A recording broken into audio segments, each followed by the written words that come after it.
I consider myself an installation artist. I graduated as a printmaker, so that's all mainly flat paperwork, but I kind of started getting really bored of that, and one day I just started, I was making prints of my dog, my little Boston Terrier Murphy, who's like my best friend, and I just love his face. It's so awesome. So I had printed all these pictures of his face, and I was like, well, what if I just like cut him out?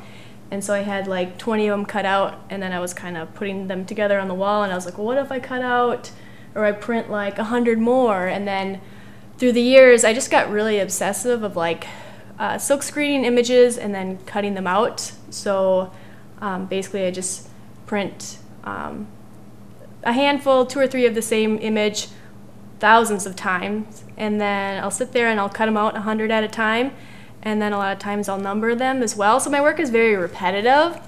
It's almost like a little bit obsessive for me.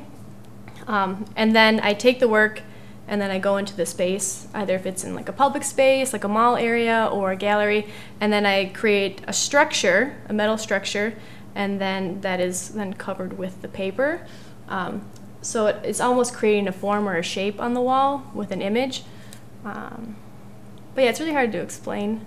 I think it just started, well, I started focusing on a lot of domestic imagery. I'm like the least domestic female there is. I've lived in my house for not quite a year yet, and I think I've made like 3 things there. Like I'm really on the go, and I'm not really much into cleaning and stuff, but I was like really interested into these old vintage imagery of these women who that's basically what they did. They cook and they would clean, but there was always these backstories to them that I found really interesting. So I just started creating these like mock households. Like I would go out and I'd get like a full-size fridge or a stove, and then I would kind of create these little ideal installs with my paperworks.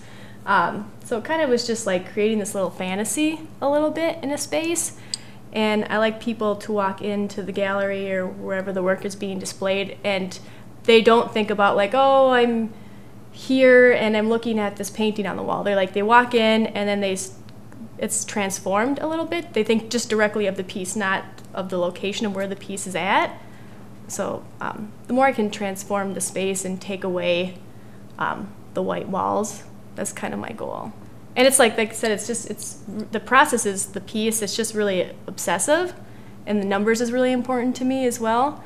So that kind of just plays into the role of, especially females have obsessive tendencies a lot with like specific things of theirs, like animals or kids or foods or just certain products, and I kind of just like to play that up within my work because I have a really obsessive personality, as you can tell by my work.